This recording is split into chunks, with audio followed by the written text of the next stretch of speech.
एक आदमी, एक गलती और पूरा देश बर्बाद।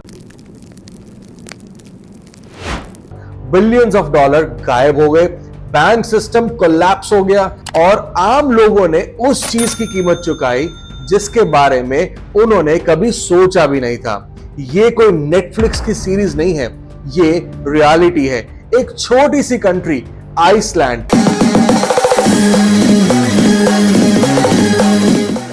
और एक एम्बिशियस आदमी सिगर्दर एनर्सन, जिसने अपने सपने पूरे करने के लिए पूरी कंट्री की इकोनॉमी को जुए में लगा दिया। सन 2000 के आसपास आइसलैंड एक पीसफुल सा कंट्री था, वॉल्केनोज, नेचर और टूरिज्म बस।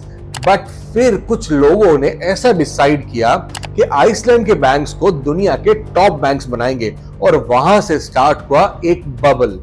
स्मॉल बैंक्स जैसे ग्लिटनिर, कॉप्टिंग एंड लैंड्सबैंकी सडनली टेक स्टार्टअप्स की तरह पैसा ग्रो करने लगे। फॉरेन इन्वेस्टर्स का पैसा वहां आने लगा। लेकिन ये सब कैसे? बैंक्स ने लोगों को हाई रिटर्न्स का प्रॉमिस किया। लोगों को लगा कि ये तो कोई पैसा डबल करने वाली स्कीम है। एनर्सन और उसकी टीम ने जीडीपी से 10 गुना ज्यादा पैसा बोरो कर लिया था बाहर की मार्केट से, और वो पैसा इन्वेस्ट किया फॉरेन रियल एस्टेट में, खुद के बैंक्स के शेयर्स खरीदने में और रिस्की डेरिवेटिव्स में। यानी कि फेक कॉन्फिडेंस दिखाया इन्वेस्टर्स को और असली पैसा लगा दिया जुए में।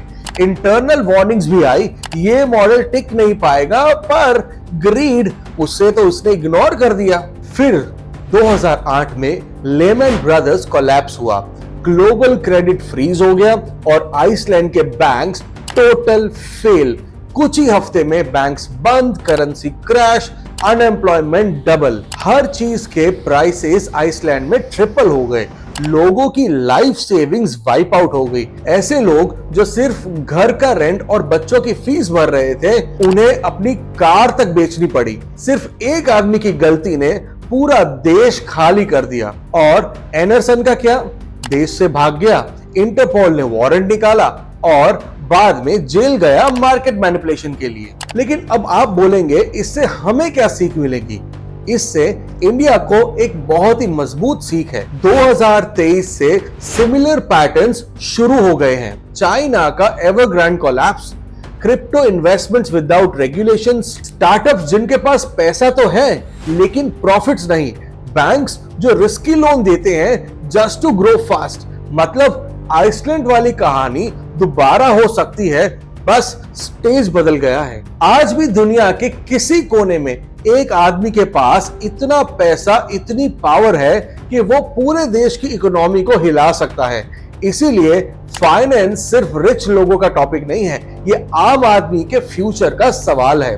समझो, सीखो और क्वेश्चन करो, क्योंकि जब पैसा चला जाता है तब सिर्फ रिग्रेट ही बचता है। तो अगर आप अपने देश की प्रगति चाहते हैं, अपने आप की प्रगति चाहते हैं, तो जो भी इन्वेस्टमेंट्स हैं आपके पास हैं या आप उठा रहे हैं, उनको बहुत ही सोच समझकर इस्तेमाल कीजिए।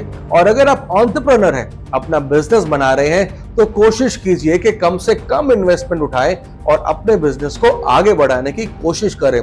कहीं ये ना हो जाए कि बहुत सारी बोरोइंग्स बाद में ना ही सिर्फ आपका लेकिन आपके फैमिली का फ्यूचर भी बर्बाद कर दे। अगर ऐसे वीडियोस आपको अच्छे लगे तो कमेंट सेक्शन में अपनी राय जरूर लिखना।